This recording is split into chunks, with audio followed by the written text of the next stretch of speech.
Hello everyone, आज हम discuss करने वाले हैं क्लास 10th का चैप्टर नंबर 3 जिसका नाम है मेटल्स एंड नॉन मेटल्स। सबसे पहले हम मेटल्स और नॉन मेटल्स की दोनों की फिज़िकल प्रॉपर्टीज़ के बारे में पढ़ेंगे, फिर केमिकल प्रॉपर्टीज़, फिर उसके बाद आ जाते हैं हमारे मेटल्स को एक्सट्रैक्ट कैसे करते हैं। एट लास्ट हम पढ़ेंगे जो हमारा रस्टिंग है, वो कोरोजन है, उन सब के बारे में। तो सर शुरुआत करते हैं सबसे पहले हम इनकी दोनों की प्रॉपर्टीज़ के साथ। तो इधर हम देखेंगे मेटल्स की। सबसे पहले मेटल्स की प्रॉपर्टीज़ क्या होती हैं। जैसे मेटल्स का एग्जांपल तो सबको पता है, iron, copper, gold, silver, mercury etcetera, ये सारे क्या होते हैं, हमारे मेटल्स होते हैं। इनकी फ़िज़िकल प्रॉपर्टी देखते हैं। सबसे पहले ये इनकी जो फिज़िकल स्टेट है वो क्या होती है, मोस्टली सॉलिड होती है। और जो भी एक्सेप्शंस होंगे वो मैं यहाँ पे ब्रैकेट में मेंशन कर दूँगी। जैसे कि मेटल्स जनरली क्या होते हैं, सॉलिड होते हैं, लेकिन एक्सेप्शन क्या है हमारी मरकरी की।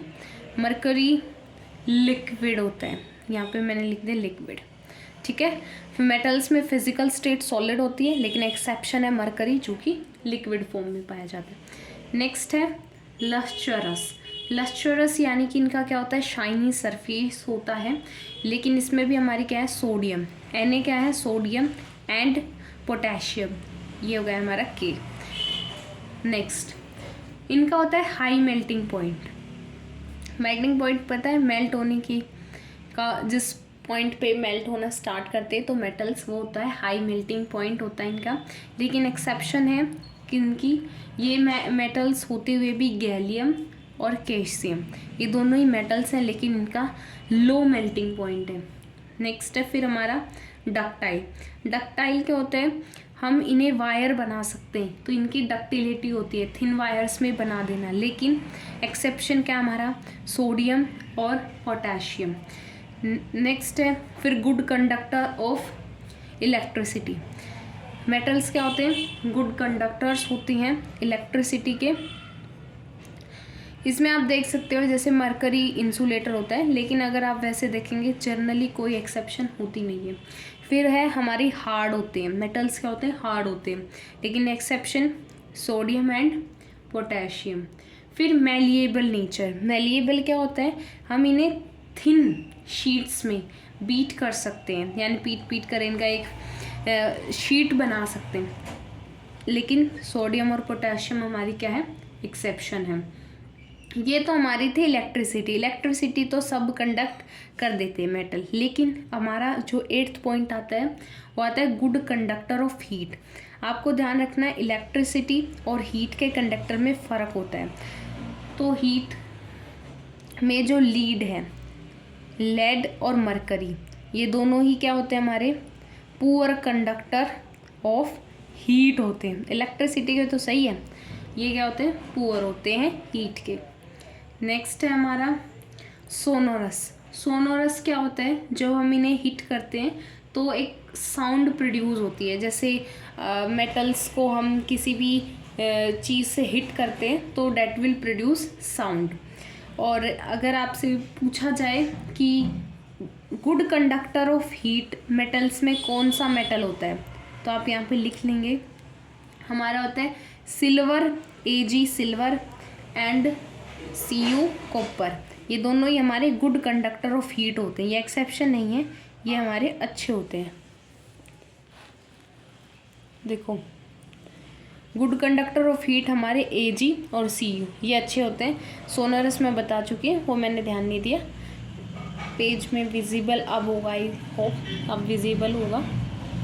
नेक्स्ट अब हम बात कर लेते हैं यहीं पे नॉन मेटल्स की। नॉन मेटल्स, तो नॉन मेटल्स अगर आप इनके अपोजिट ही देखेंगे, फिजिकल स्टेट यहाँ पे क्या है, सॉलिड फर्स्ट पॉइंट में। अब यहाँ पे क्या होती है, यहाँ पे क्या होती है, सॉलिड्स होती है या फिर गैसेस होती हैं। लेकिन फिर से एक्सेप्शन क्या है यहाँ पे, ब्रोमीन, जो कि क्या होता है, लिक्विड होता है। सेकेंड पॉइंट यहाँ पे लस्ट्रस है, ये होते हैं नॉन लस्ट्रस, यानी इनके पास कोई शाइनी सरफेस नहीं होता। लेकिन एक्सेप्शन है आयोडीन। आयोडीन क्या होता है, लस्ट्रस होता है। थर्ड पॉइंट, अब आप इनका देखो, इनका अपोजिटिव हो जाते हैं। जैसे ये डक्टाइल नेचर के होते हैं, ये होते हैं नॉन डक्टाइल।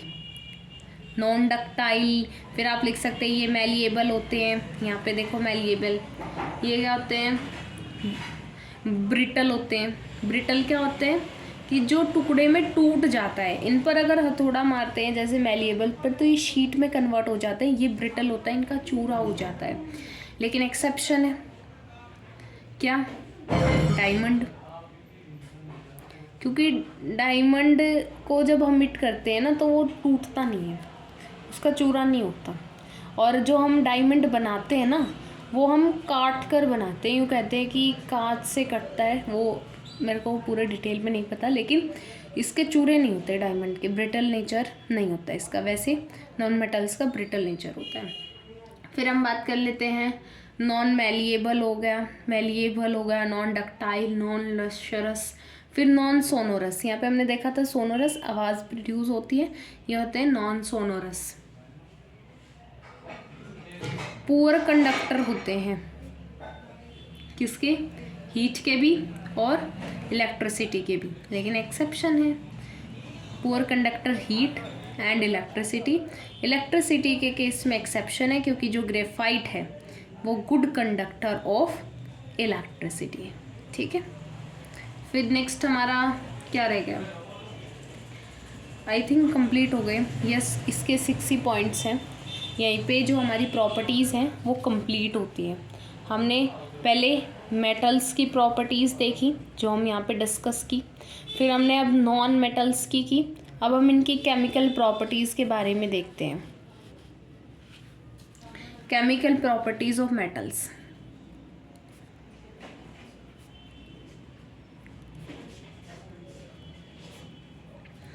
सबसे पहले इसमें क्या आएगा, केमिकल प्रॉपर्टीज़ में इनका यही आएंगे कि क्या क्या इनका केमिकल, क्या क्या रिएक्शंस होती हैं। फर्स्ट रिएक्शन हम देखते हैं, हम देख रहे हैं मेटल्स की, ध्यान रखिएगा। रिएक्शन विद ऑक्सीजन, जब हम मेटल में ऑक्सीजन ऐड करते हैं, जैसे कि कॉपर, कॉपर क्या हमारा मेटल है, सॉलिड है, उसमें हमने ऑक्सीजन गैस को ऐड किया तो हमें क्या मिलेगा, CuO, यानी कि metal plus oxygen will giving you metal oxide. और मेटल ऑक्साइड का नेचर कैसा होता है, बेसिक नेचर होता है, ध्यान रखिएगा। ठीक है, नेक्स्ट रिएक्शन देखते हैं, रिएक्शन विद वाटर। वाटर के साथ रिएक्शन करते हैं तो अब आप देखेंगे ऑक्सीजन भी है और इसमें हाइड्रोजन गैस भी है। अगर हम बात करें तो इसमें क्या होता है, यहाँ पे मेटल ऑक्सीजन के साथ मेटल ऑक्साइड बन रही थी तो मेटल ऑक्साइड तो बनेगी ही, उसके साथ हाइड्रोजन गैस रिलीज होगी। देखो अब यहाँ पे हमने एग्जांपल लेते हैं, जैसे कि Fe ले लेते हैं, आयरन सॉलिड प्लस उसमें हमने H2O। आप बैलेंसिंग देख लेना, मैं सिर्फ जर्नल आपको बता रही हूँ, बैलेंसिंग आपने फर्स्ट चैप्टर में सीख लिया तो आपको कोई परेशानी वैसे भी नहीं होगी, पेपर में आप कर सकते हैं इजीली बैलेंस। तो इसमें क्या होगा, Fe सॉलिड लिया, फिर ये H2O हमने गैस ले ली, Fe2O3 हमारा क्या बना, सॉलिड, और फिर हाइड्रोजन गैस, ये मेटल के ऑक्साइड्स बने। फिर हम देखते हैं रिएक्शन विद एसिड, यानी कि मेटल में अब हमने एसिड ऐड कर दिया तो क्या बनेगा, हमारा बनेगा सॉल्ट प्लस हाइड्रोजन गैस। जैसे एग्जांपल मैंने ले लिया मैग्नीशियम, उसमें डाल दिया एसिड HCl तो क्या बनेगा, MgCl2 प्लस हाइड्रोजन गैस। अब देखते हैं इनके रिएक्शंस। नेक्स्ट हमारी रिएक्शन आ जाती है रिएक्शन नंबर 4, किसके साथ, सॉल्ट्स के साथ, रिएक्शन विद सॉल्ट। सॉल्ट्स के साथ रिएक्शन होती कैसी है, जैसे हम अगर देखते हैं, जैसे हमने एक लिया मेटल A तो हम B का सॉल्ट ले लेते हैं, दूसरे मेटल का सॉल्ट सॉल्यूशन ले लेते हैं, metal let we assume B का, तो क्या बनता है, अब की बार हमें मिलेगा salt solution of metal A plus हमें B मेटल मिलेगा। यहाँ पे लिख देती हूँ, salt solution of metal A plus हमें क्या मिलेगा, मेटल B मिलेगा। इसकी रिएक्शन देखते हैं, वही जो हमने देखी थी Fe plus CuSO4 giving you FeSO4 plus copper. यही तो है रिएक्शन जो हम फर्स्ट चैप्टर में भी पढ़ चुके हैं। अब हमें आयनिक कंपाउंड्स के बारे में देखते हैं। यहाँ पे पहले रिएक्शन देख लेते हैं कि जब हम मेटल और नॉन मेटल की रिएक्शन कराते हैं तो क्या होता है। यहाँ पे हमारी 4 रिएक्शंस कंप्लीट हो गई। यहाँ पे हम देखते हैं 5th रिएक्शन। 5th में क्या होता है कि रिएक्शन विद नॉन मेटल्स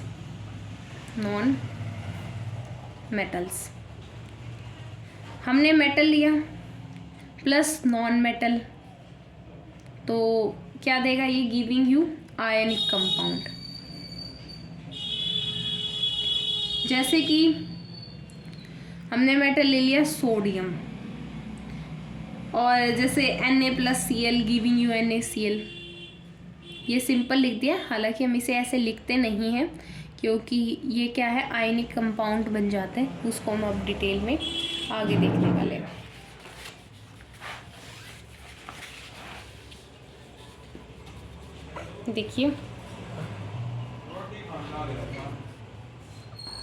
देखिए अब हम देखते हैं जैसे कि आयनिक कंपाउंड्स बनते कैसे हैं। आपको वैलेंसी पता है सोडियम की। वैलेंसी क्या होती है, जो भी आउटर मोस्ट होता है, जैसे +1 में बनता है ये। वैलेंसी से इसके देखो इलेक्ट्रॉनिक कन्फिग्रेशन 281, तो ये 1 को क्या कर सकता है, एक इलेक्ट्रॉन को लूज कर सकता है, Na+ में बन सकता है एक इलेक्ट्रॉन। ये क्या बन जाएगा हमारा, सोडियम कैटायन। फिर बात करते हैं हम क्लोरीन की। क्लोरीन में क्या था, 287 था, 7 में एक ऐड कर देंगे तो ये आउटर मोस्ट जो इसकी शेल है वो कंप्लीट हो जाएगी, Cl- बन जाएगा। अब जो ये Na का ये एक था, 1 2 3 4 5 6 7, ये इसमें ऐड हो जाएगा और हमारा क्या बन जाएगा, Na+Cl- और NaCl हमारा क्या बन गया, आयनिक कंपाउंड। ये हमारे आयनिक कंपाउंड की फॉर्मेशन हो गई। अब इसकी प्रॉपर्टीज़ देख लेते हैं, आयनिक कंपाउंड की क्या क्या प्रॉपर्टीज़ होती हैं। सबसे पहले ये हार्ड होते हैं, हार्ड एंड सॉलिड। जैसे NaCl होता ही क्या है, जो कि हम सॉल्ट यूज़ करते हैं, नमक, तो वो क्या आता है, हार्ड होता है। और सॉलिड होता है, सॉल्ट लिख दिया मैंने, सॉलिड होता है। नेक्स्ट है इसका हाई मेल्टिंग पॉइंट और हाई बॉइलिंग पॉइंट होता है। नेक्स्ट वाटर में क्या होता है, सोल्यूबल होता है क्योंकि ये आयंस में टूट सकता है। और चौथी और मेन पॉइंट, इलेक्ट्रिसिटी को कंडक्ट कर सकता है मोल्टन स्टेट में, क्योंकि आयंस में ब्रेक डाउन हो जाता है, जिससे आयन क्या करते हैं, इलेक्ट्रिसिटी को कंडक्ट करते हैं और फिर करने में हेल्प करते हैं। तो ये हमने पढ़ी प्रॉपर्टीज़ किसकी, आयनिक कंपाउंड्स की, और हमने फॉर्मेशन भी देखा। अब हम आ गए अपने थर्ड पार्ट पर। जो हम इस चैप्टर में डिस्कस करने वाले हैं वो है एक्सट्रैक्शन ऑफ, कैसे मेटल्स को एक्सट्रैक्ट किया जाता है। इनके डिफरेंट वेज होते हैं। तो सबसे पहले जो कंसंट्रेशन ऑफ ओर है, मतलब और से ही निकलते हैं मेटल्स, एक्सट्रैक्ट होते हैं। तो 3 टाइप अलग अलग तरीके हैं इनके, मतलब जो मेटल्स जिनकी हाई रिएक्टिविटी है, हाईली रिएक्टिव हैं, जैसे हम देख सकते हैं पोटाशियम, सोडियम और हमारा कैल्शियम, उनके अलग मेथड्स हैं। फिर जिनकी मीडियम रिएक्टिविटी है, और फिर आ जाता है हमारे पास लो रिएक्टिविटी।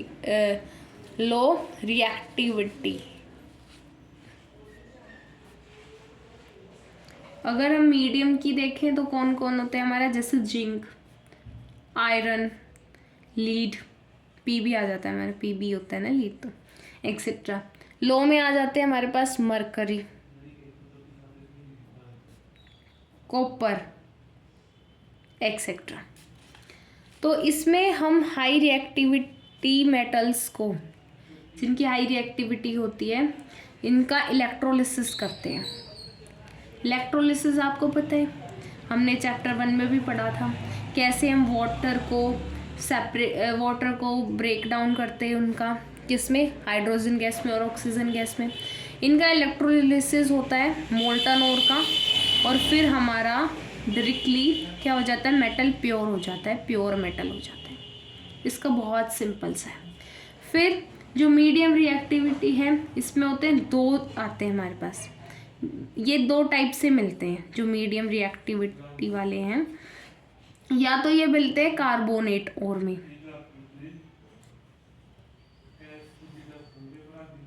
फिर है सल्फाइड ओर, दो होते हैं ना। कार्बोनेट और सेपरेट की जाती है कैल्सिनेशन प्रोसेस से। जैसे एग्जांपल देखते हैं, ZnCO3 ZnO प्लस CO2 में, ये था हमारे पास कार्बोनेट, कैल्शियम ये कार्बोनेट में था जिंक कार्बोनेट, इसका कैल्सिनेशन करके ZnO में ब्रेक डाउन कर लिया। ऐसे ही जो सल्फाइड ओर है इससे भी हम क्या मिला लेंगे, रोस्टिंग के प्रोसेस से हम इसे ऑक्साइड में ब्रेक डाउन करेंगे। कैसे करेंगे, देखो ZnS है प्लस उसमें हमने ऑक्सीजन ऐड किया, ZnO प्लस में SO2। अब हमारे पास यहाँ पे हम देखेंगे दोनों ही स्टेप्स पे हम कहाँ तक पहुँच चुके हैं, हम ऑक्साइड तक पहुँच चुके हैं, यानी कि मेटल की क्या आ चुकी है, ऑक्साइड आ चुकी है, मेटल की ऑक्साइड। अब हम इसे रिडक्शन करेंगे। कैसे करेंगे, जैसे ZnO में हमने कार्बन ऐड किया, कार्बन सॉलिड, फिर Zn प्लस CO2, और ये जो हमारे पास बना Zn, फिर इसका लास्ट में हम कर देंगे प्योरीफिकेशन। इससे हमारा क्या होगा, जो मीडियम रिएक्टिविटी वाले हैं उनका इस तरीके से एक्सट्रैक्शन किया जाएगा। अब हम बात करते हैं जो लो रिएक्टिविटी वाले हैं, वो सिंपल है, वो होते हैं सल्फाइड ओर में। ठीक है, इनकी होती है, जो हमने देखा है, इनकी रोस्टिंग होती है डायरेक्ट। रोस्टिंग ऑक्सीजन की प्रेजेंस में होती है, याद रखिएगा, और जो कैल्सिनेशन है वो विदाउट ऑक्सीजन होती है। इसकी रोस्टिंग होगी जैसे HGS, हमारा मरकरी सल्फाइड में ऑक्सीजन ऐड करेंगे, HGO mercury oxide plus SO2, फिर इससे हमारा ये, इससे फिर हम मेटल एक्सट्रैक्ट करेंगे जैसे हमने यहाँ पे किया रिडक्शन की प्रोसेस से, फिर इसकी रिफाइनिंग हो जाएगी। राइट, तो ये हमारे तीनों ही अलग अलग टाइप्स के हमने डिस्कस किए। अगर हाई रिएक्टिविटी वाले हैं तो इलेक्ट्रोलिसिस होगा, प्योर मेटल आ जाएगा। मीडियम वाले दो तरीके से, कार्बोनेट या सल्फाइड, कार्बोनेट कैल्सिनेशन से, सल्फाइड को रोस्टिंग में, रोस्टिंग ऑक्सीजन की प्रेजेंस में, कैल्सिनेशन विदाउट ऑक्सीजन। हमें मिल गया ZnO, यानी कि हमें मेटल की ऑक्साइड्स मिल चुकी हैं, फिर हम उनका क्या करेंगे, रिडक्शन करेंगे मेटल में, और फिर उनका प्योरीफिकेशन। लो रिएक्टिविटी वाले सल्फाइड और में मिलते हैं, उनकी डायरेक्ट ये जो इसका स्टेप है वही आ जाएगा, रोस्टिंग, फिर रिडक्शन, फिर रिफाइनिंग, यही स्टेप्स हैं। अब हम बात कर लेते हैं, हमारा जो लास्ट इस चैप्टर का टॉपिक बचा है वो है हमारा कोरोजन। कोरोजन क्या होता है कि धीरे धीरे, जैसे आपको आयरन है, आयरन रखा रहता है तो धीरे धीरे ऑक्सीजन की प्रेजेंस में उसके ऊपर ऑक्साइड होने लग जाता है, यानी Fe2O3 की फॉर्मेशन होने लग जाती है। इसी तरीके से क्या होती है कि जो रिएक्शन है इसमें क्या होता है, जो मेटल्स की reaction of metals with gases या फिर वाटर होता है, और तो इससे फॉर्मेशन बन जाती है। किसकी फॉर्मेशन, मेटल की ऑक्साइड्स की, सल्फाइड्स की और कार्बोनेट्स की। वही क्या कहलाता है, हमारा कोरोजन कहलाता है। ठीक है, कंडीशन क्या होती है, कोरोजन कब होता है, अभी हमने देखा किसकी प्रेजेंस में, गैसेस की प्रेजेंस में और वाटर की प्रेजेंस में। अब हम बात कर लेते हैं प्रिवेंशन, इसका बचाव क्या है। ऑयलिंग, ऑयल लगा देंगे। ग्रीसिंग, ऑयलिंग और ग्रीसिंग सेम होता है, आप डिफरेंट लिख सकते हैं, दो वर्ड्स है ना क्योंकि। पेंटिंग, फिर है एलोइंग, एलोई बना देंगे, और लिख सकते हो आप एनोडाइजिंग, फिर है गैल्वेनाइजेशन, फिर है हमारा क्रोम प्लेटिंग। ठीक है, ये हमारे प्रिवेंशंस होते हैं। राइट, अब हम बात करते हैं एलॉइंग की।